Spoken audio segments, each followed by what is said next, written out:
Boa noite, amigos. Estamos aqui hoje mais uma vez no CRA, desta vez para falar um pouquinho a respeito da mobilidade urbana, novos desafios, mostrando um pouco do que já foi feito, um pouco do que tem para se fazer, enfim, dando o horizonte aí dos próximos anos e já apontando algumas soluções, algumas tendências que poderão ser cada vez mais percebidas aí no nosso dia a dia.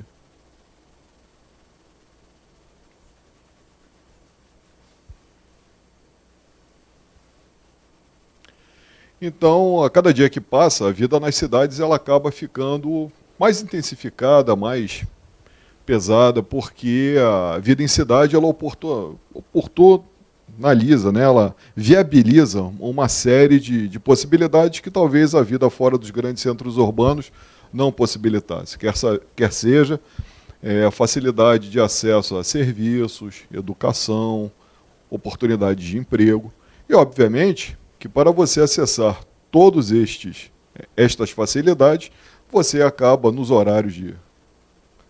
Já foi, obrigado. Nos horários de maior demanda, de pico, você acaba incorrendo em grandes congestionamentos, que é o chamado horário de rush.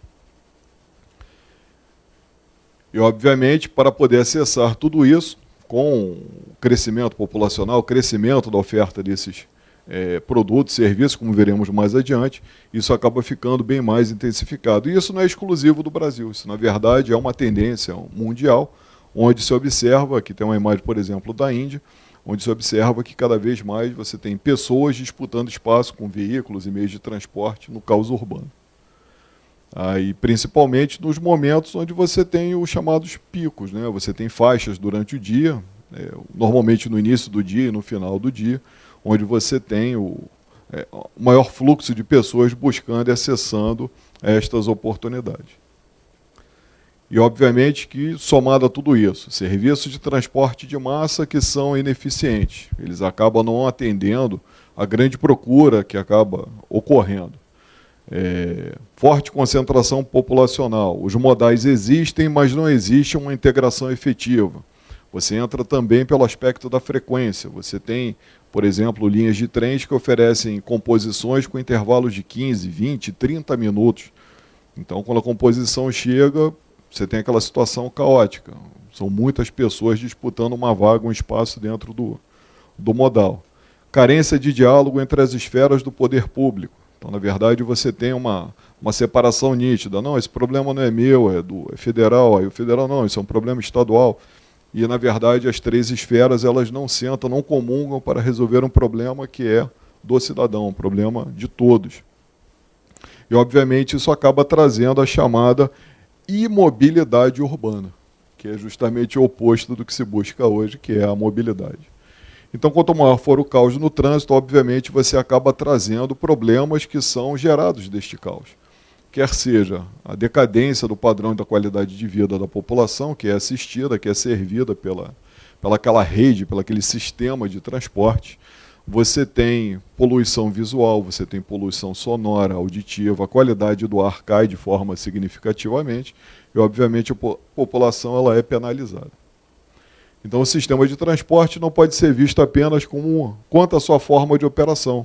Na verdade, você tem algo mais complexo, que você precisa atender, tá? O deslocamento de milhões, milhares de pessoas que estão disputando aquele espaço e, obviamente, trazendo de alguma forma também satisfação, lazer para estas pessoas. Que com o passar do tempo, uma característica natural deste desenvolvimento é que você tem uma utilização cada vez maior das vias de acesso, o espaço do pedestre ele vai diminuindo e vai aumentando o tamanho do espaço para o carro. Quando, na verdade, você deveria, como veremos um pouco mais à frente, ter soluções outras que justamente fizessem o oposto. Na verdade, requalificar os meios de transporte de massa para que ele fosse uma opção atrativa e conveniente em substituição ao carro e, de alguma forma, a requalificação do espaço urbano para trazer de volta às ruas as pessoas para o convívio.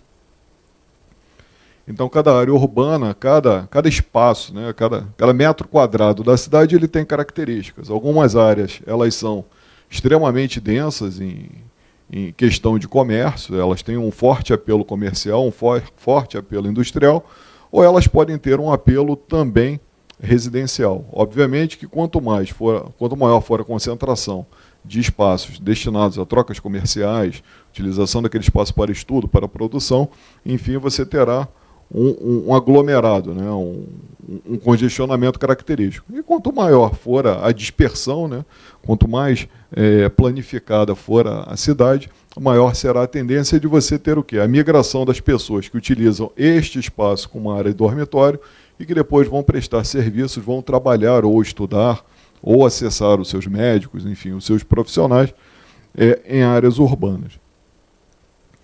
Obviamente que para driblar os congestionamentos, são criados deslocamentos das janelas de operação. O que é isso? Então você tem, sabe-se que nesta faixa de horários, você tem uma definição clara com relação à máxima utilização das vias. Então o que você faz? Você cria áreas, horários, faixas de horários, são as chamadas janelas operacionais, onde você tira parte daquele tráfego e você direciona para utilizar aquele tráfego em determinados horários onde a busca não é tão intensa.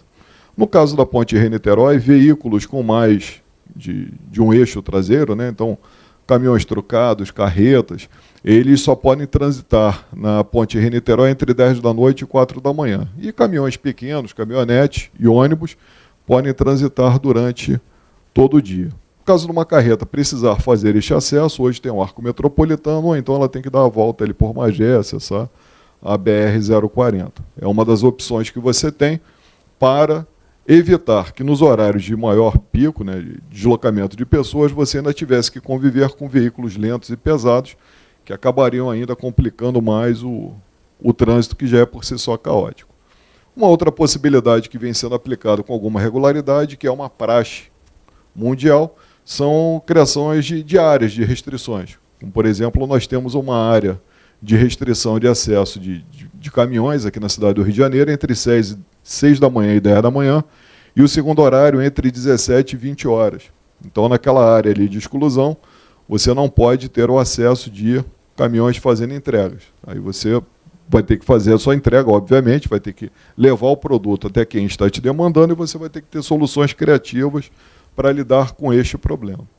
E aí uma das soluções bem interessantes é essa daqui, que vem sendo utilizada pela UPS, que opera em regiões que também tem esse tipo de restrição, e que eles, na verdade, fazem o seguinte: tudo bem, eu não posso circular com o caminhão durante o dia, mas à noite eu não tenho restrição. Então ela vem com o reboque, larga o trailer numa área de estacionamento permitido durante a noite, o trailer fica trancado, e no dia seguinte os entregadores acessam este trailer que irá funcionar como depósito e a partir dele fazem as entregas regulares. Tá? Então uma opção bem interessante, que você consegue deixar o seu veículo de entregas funcionando como depósito numa área bem próxima ao seu bolsão de entregas, e a partir daí você realiza entregas em veículos menores, podendo utilizar bicicletas cargueiras, podendo utilizar até mesmo deslocamentos com veículos de menor porte, menor capacidade.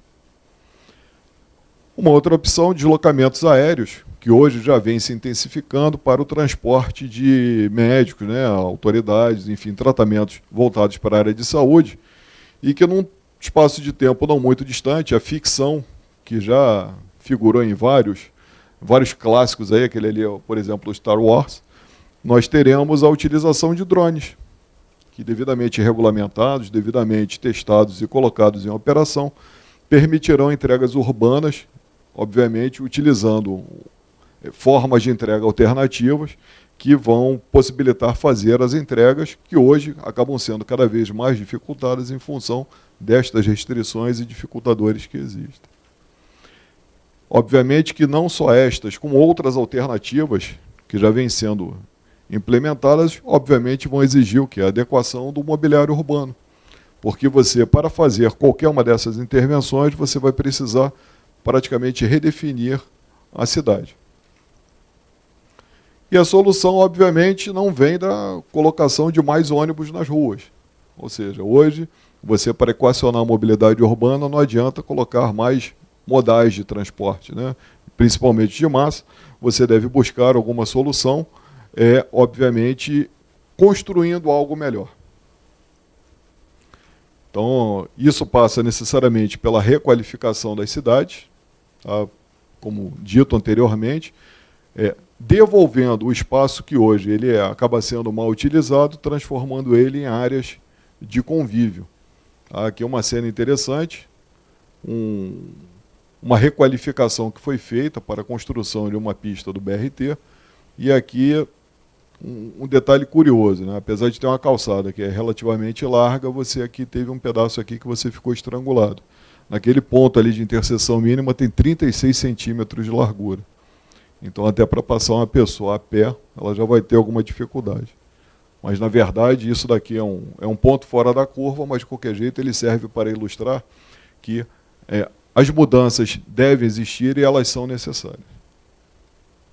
Para tanto, o plano diretor das cidades é uma peça fundamental, tá? Principalmente para a gente discutir que tipo de cidade a gente quer para o futuro, que tipo de cidade a gente quer e de que forma a gente quer que ela se desenvolva. As cidades devem ter calçadas mais amplas, espaços para caminhar, enfim, trazer de volta aquilo que nós tivemos na nossa infância. A possibilidade de brincar na rua, estar em áreas mais tranquilas. Tá? E, obviamente, você com isso aqui vai ter uma qualidade de vida um pouco melhor para as pessoas. Outro aspecto importante, tá? Quando a gente fala do congestionamento, do caos urbano e da preocupação com o planejamento, não só aquelas ações mais densas, mais pesadas, que obviamente acabam interferindo na vida e no cotidiano das pessoas, como foi agora a derrubada do elevado da Perimetral, que ele acabou trazendo um impacto profundo. Outras ações de menor porte, elas devem ser também, de alguma forma, planejadas. É um atendimento emergencial? Ok, faz esse atendimento emergencial para corrigir aquela patologia. Agora, não é um atendimento emergencial você interromper uma via de acesso para fazer aquele atendimento no horário do rush, você pode, de alguma forma, contribuir significativamente para tornar o trânsito mais caótico ainda. Então, um eficiente monitoramento e controle possibilita identificar os pontos onde surgem estes nós, esses gargalos, que podem ser causados tanto por concessionárias de serviços públicos que estejam prestando serviço, quanto também de veículos engarrafados, para que possam ser acionados os meios de resgate possíveis para reduzir o impacto. Lembrando que, obviamente, que quanto mais rápido estes meios forem acessados, menor será o impacto, até porque eles também precisarão vencer o congestionamento para fazer o salvamento. E como é que isso tudo se torna possível? Fazendo exatamente o que estamos fazendo aqui nesta noite. A partir da articulação dos atores envolvidos, discussão com todos aqueles que podem, de alguma forma, promover esta mudança, interagindo, tirando as dúvidas, enfim, propondo alternativas, seja ela no âmbito das organizações, no âmbito das esferas de poder, na academia, e aí eu incluo as instituições de graduação, de pós-graduação, buscando juntos soluções alternativas. Porque soluções não podem ser meramente tomadas com base em modismos. Aquilo ali tem que ser discutido, rediscutido, até porque, tudo bem, a sociedade aceita pagar um preço pelo impacto que está sendo causado com a modificação. Mas qual vai ser o resultado? De que forma aquilo ali efetivamente vai trazer algum benefício futuro para a cidade? Então, o planejamento da utilização de vias de acesso, ele hoje deve buscar o foco na redução do uso de carros e incentivo de utilização de outros meios. E aqui nós temos uma iniciativa da cidade canadense de Vancouver, que em 2008 ela tinha 40% de utilização de outros modais, quer seja a pé, bicicleta ou transporte coletivo. Aí aqui, utilização de veículos, 60%, utilização de veículos de uso pessoal, uso particular, são os carros de passeio. Para 2020, ela pretende manter a mesma quantidade, na verdade reduzindo até um pouco, aqui é um pouco menor em relação a esses 60%, a quantidade aqui é um pouco menor. No entanto, percebam, ela já começa a incentivar a utilização, e obviamente ela vai buscar através de um plano diretor, através da discussão com todos os atores envolvidos, a requalificação dos meios de transporte de massa, meios de transporte coletivos, para ofertar para a população que está, de alguma forma, deixando de utilizar o seu carro e da população que está crescendo, formas alternativas de ter o seu deslocamento. Além disso, os deslocamentos a pé são incentivados e os deslocamentos de bicicleta também. E para 2040, na verdade, eles promovem uma mudança radical em relação ao ano de 2008, quando, na verdade, a quantidade de deslocamentos de carro ela sofre novamente uma pequena redução. No entanto, transporte coletivo, que ele passa a ficar praticamente igualado com os deslocamentos de carro, deslocamentos individuais. Você tem praticamente uma equiparação do mesmo número de deslocamentos a pé, ou seja, um incentivo para que as pessoas, pequenos deslocamentos, façam esse deslocamento a pé. E percebam aqui, uma forte presença de deslocamentos utilizando a bicicleta. E aí as formas que você tem de inibir, você tem de reduzir a quantidade de veículos nas ruas, obviamente, existem. Então, uma delas é o aumento do custo de utilização do veículo. Ou seja, a pessoa vai pensar 2 vezes antes de utilizar o veículo para fazer aquele deslocamento. Londres já tem isso hoje, você faz um deslocamento dentro da capital, você paga um pedágio. Então, acessar o centro urbano com o seu carro, você vai pagar um pedágio por conta disso. Redução do número de vagas, obviamente vão tornar cada vez mais a opção pelo carro menos atrativa. Agora, pouco ou nada adianta retirar as pessoas do carro, que obviamente dentro do carro o sujeito é o rei.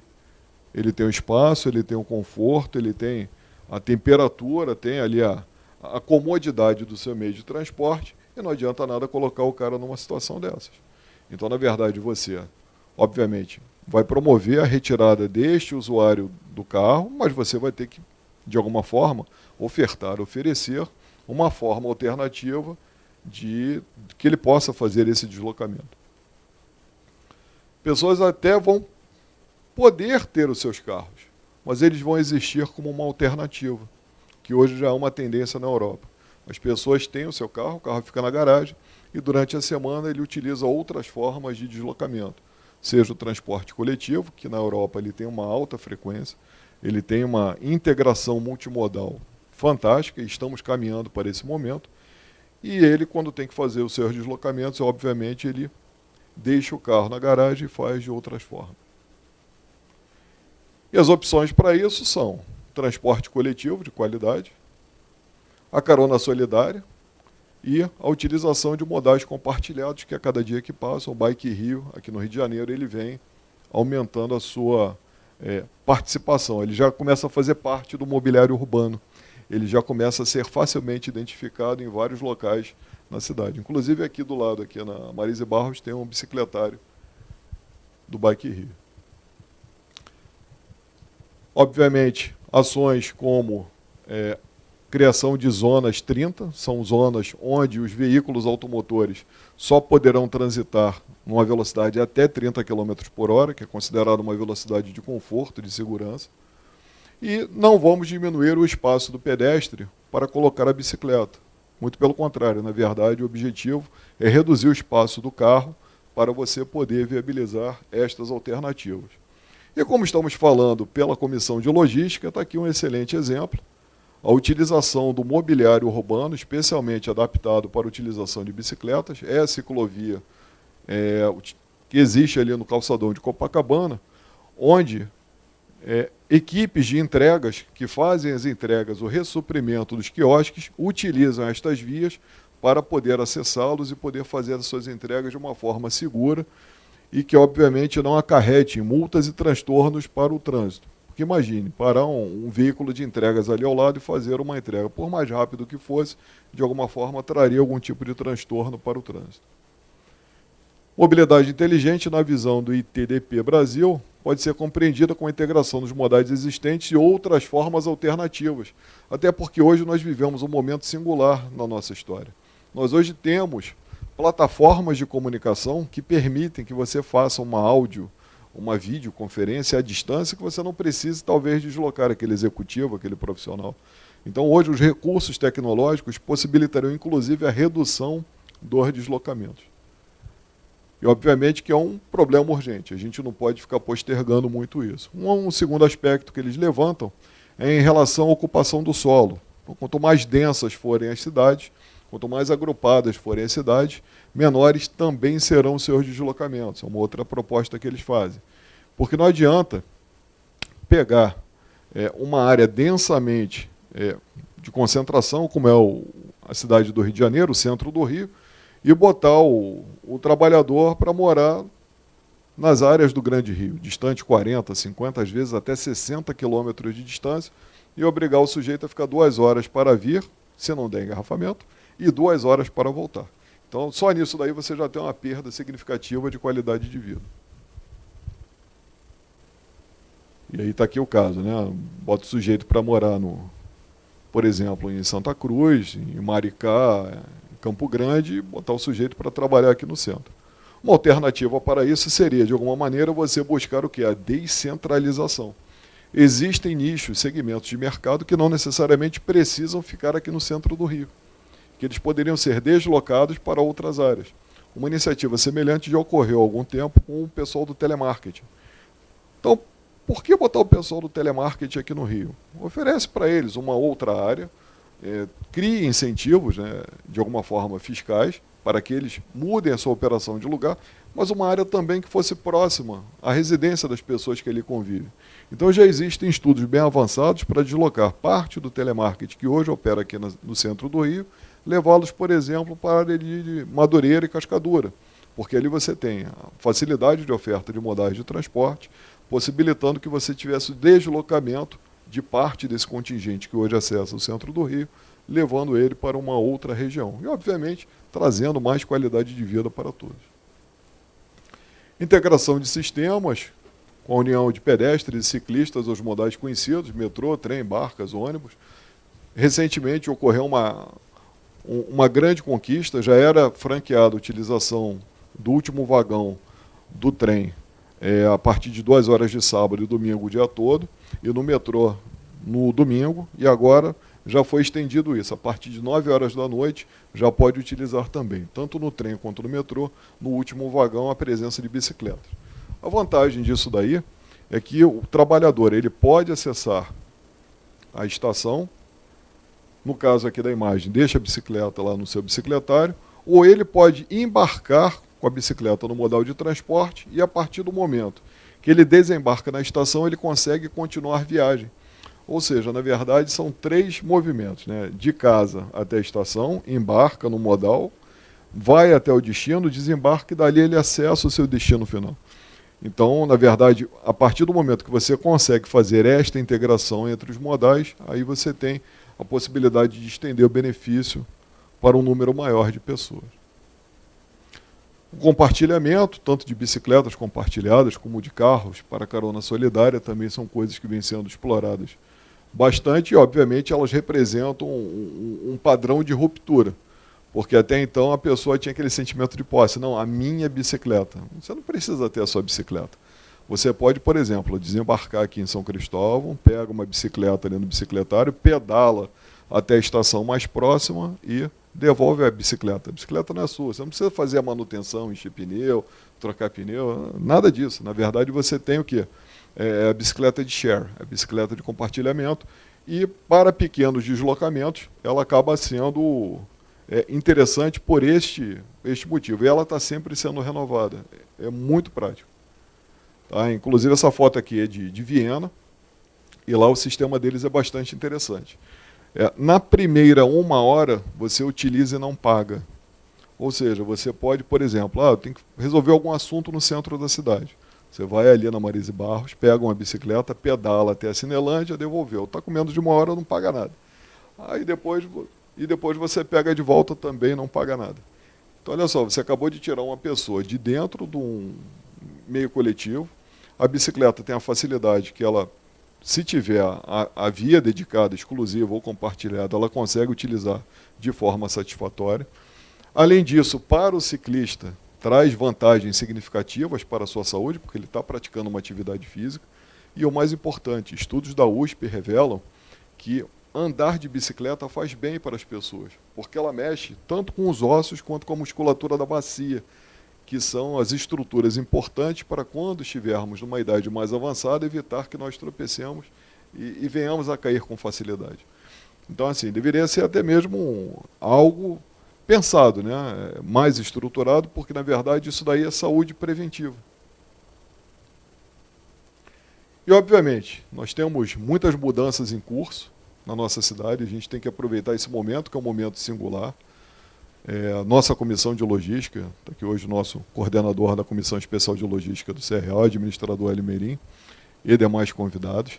Então, este momento é singular na nossa história. Então, a gente tem que aproveitar, tem que discutir, tem que debater, trazer à luz estas propostas que foram hoje aqui colocadas, enfim, de alguma forma, tornar isso mais palpável, que as pessoas possam realmente debater, entender e, de alguma forma, levar estes exemplos para frente. Agradecer a todos vocês que estão aqui presenciais, vocês que estão nos assistindo aí pela Web TV, e ficamos por aqui.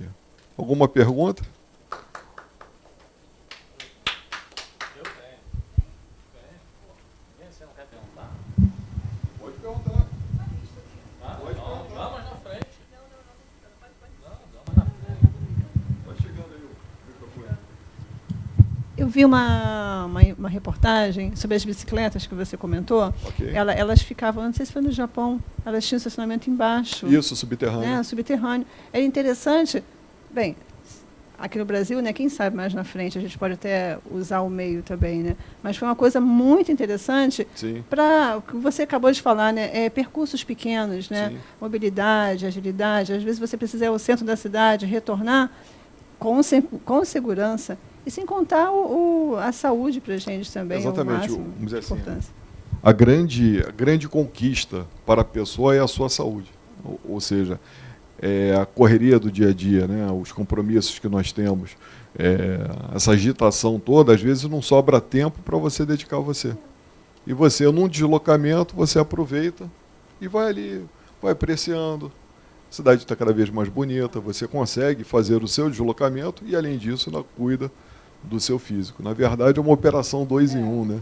Você está fazendo deslocamento e você está cuidando de si. Além do que, você tem um outro dado que também acaba não sendo contabilizado, mas que é também muito importante. É a questão da poluição. Todos os deslocamentos, né, que hoje são realizados em Copacabana, e a organização Transporte Ativo, ela tem isso daí catalogado, os deslocamentos diários, eles somam 22 mil toneladas ano de emissões de partículas, né? São óxidos, monóxidos e dióxidos de carbono.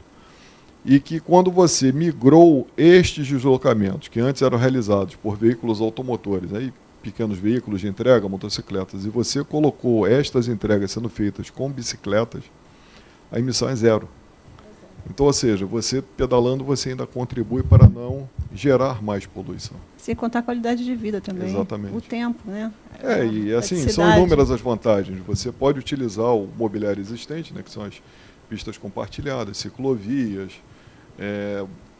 pode estacionar em cima da calçada. Então, assim, a facilidade de estacionamento pode driblar o trânsito, porque você consegue passar entre os carros, assim como as motos. Então, assim, você tem uma série de vantagens. Obrigada. Mais alguma pergunta?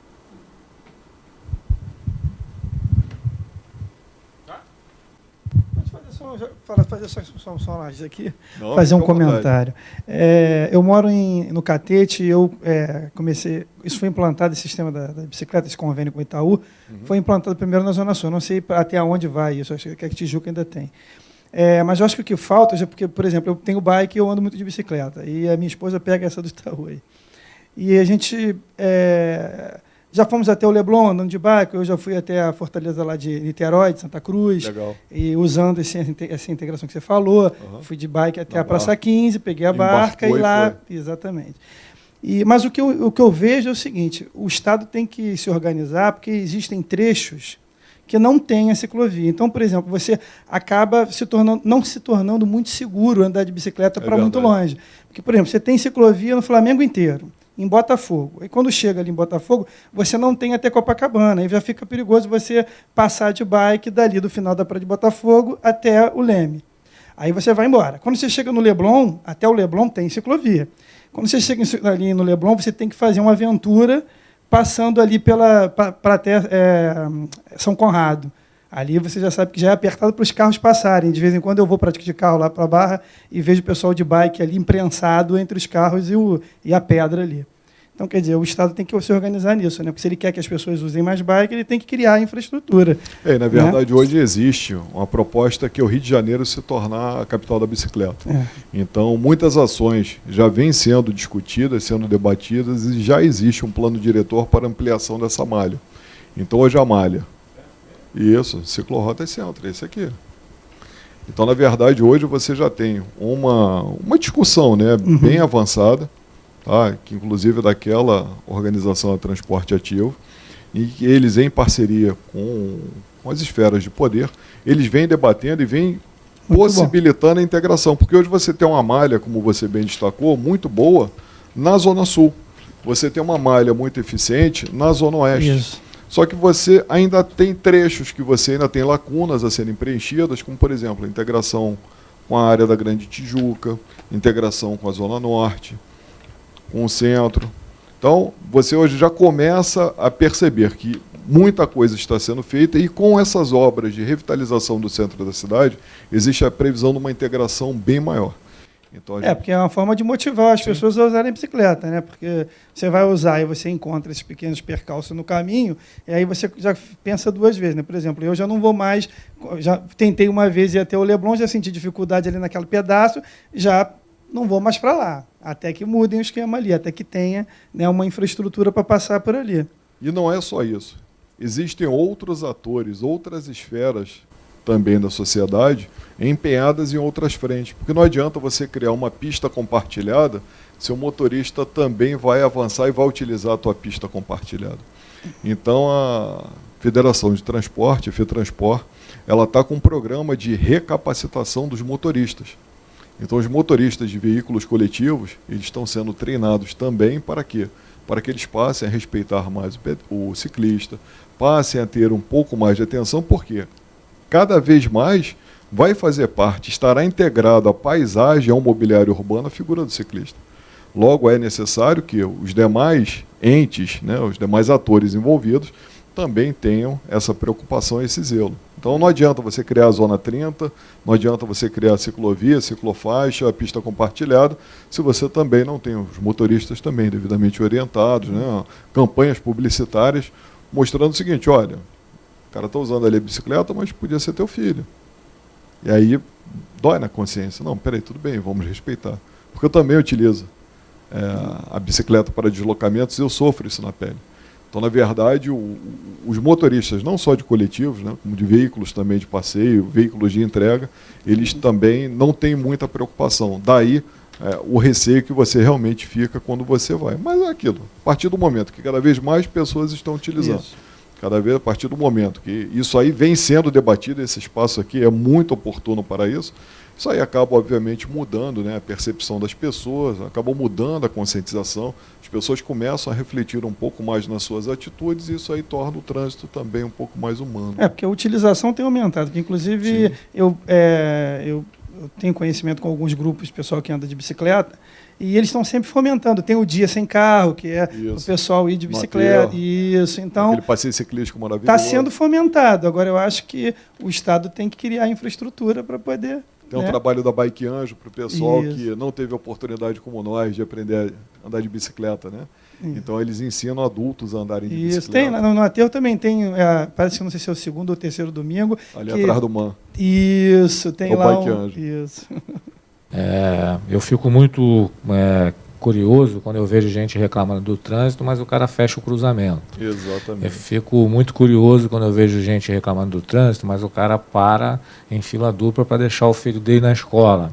Eu fico muito curioso várias vezes com alguns comportamentos nossos que também vão precisar, como você colocou ali no slide, né, ter uma questão de rompimento, né? Porque se cada um de nós não tivermos essa consciência que a via é pública, né, é de todos, não é só minha, né, isso também vem acabando. Dentro da experiência que você tem, até de conhecer outros lugares, você acha que essa questão cultural também, que nós brasileiros acabamos tendo de de não termos muito esse senso coletivo, né? A gente acaba que é muito individualista, né? Eu tenho o meu carro, eu tenho a minha bike, eu. E quando você vai para outros lugares, isso já não é tanto assim. Você acha que essa questão cultural, ela também é um grande desafio para a mobilidade, para a gente conseguir fazer as coisas fluírem de uma forma melhor? Com certeza, Hélio. Até porque, se a gente pegar aí no horizonte de 25, 30 anos, era comum as pessoas utilizarem o deslocamento nos seus carros e praticamente ficarem à vontade lá dentro. Não tinha centro de segurança, não tinha airbag. E hoje, em função das campanhas que foram realizadas, em função da penalização pecuniária pela aplicação de multas e perda de pontos na carteira, então hoje as pessoas instintivamente não precisam mais ter campanha, as pessoas colocam o cinto de segurança. Então, a partir da discussão, a partir deste eventos como este aqui, essa oportunização que o CRA nos dá, debate como a FETransport vem realizando, como todos esses players, eles que estão aqui demonstrados aqui no agradecimento, eles de alguma forma, eles também promovem no âmbito dos seus, vamos dizer assim, dos seus grupos de interesse. Então, aos poucos, essa sociedade ela vai refletindo, ela vai mudando a sua postura. Até porque a mesma rua que você hoje utiliza com o seu carro, que você terá a opção de não utilizar o carro tendo um meio de transporte qualificado, é a mesma rua que você utiliza para fazer a sua entrega, para você prestar o seu serviço. Então, discutir a mobilidade urbana é extremamente importante, não apenas para trazer qualidade de vida para as pessoas, como também ofertar e dar a oportunidade para as empresas de levarem a satisfação aos seus consumidores. Porque hoje o consumidor, ele tem um perfil um pouco diferente de alguns anos atrás. Hoje o consumidor ele é muito instantâneo. Hoje o consumidor ele entra na internet, o site não carregou, ele já foi para outro, não tem disponível, então a fidelidade ela acaba se tornando um pouco fluida. Então, para garantir o atendimento, para garantir que as empresas continuem mantendo e avançando nas suas posições, né, enfim, no mercado, é desejável que essas empresas também, de alguma forma, compartilhem e disseminem essas informações. Porque você acaba tornando o trânsito mais humano, você acaba tornando o trânsito mais racional, liberando espaço, inclusive, para os veículos de entrega. E aí, obviamente, a esteio disso tudo, você tem a educação, você tem campanhas publicitárias, em alguma medida você vai ter que começar a penalizar os motoristas que, de alguma forma, acabem trazendo transtornos, né, para o trânsito, seja por uma manutenção inadequada do seu veículo, que ele não fez a manutenção adequada, aquele carro não sofreu as manutenções devidas, ele acabou enguiçando ou pegou fogo dentro do túnel. Olha o transtorno, você para uma cidade, se você o carro pega fogo no Rebouças de manhã, pronto, parou a cidade toda. Vai vir parando Rebouças até a Praça da Bandeira, nos dois sentidos, ele vai parar até a Copacabana. Em contrapartida, deu um nó ali na Praça da Bandeira, Francisco Bicalho, ali a região do entorno da rodoviária, para Brasil, para a ponte, parou tudo. E aí, em efeito cascata, você tem o quê? Um nó na cidade inteira. Então, assim, obviamente, tem a parte da educação, a conscientização é a principal delas, e as campanhas vão ajudar bastante nisso. Em alguma medida também uma forma de penalização. Recentemente nós tivemos agravamento de multas. Então o sujeito estava dirigindo embriagado, era reincidente, estava disputando racha. Então, quer dizer, são formas que você tem também de alguma forma, coibir, de mitigar esse problema. Bacana. Obrigado, Júlio. Eu que agradeço o espaço oportunizado para a gente trazer esse assunto.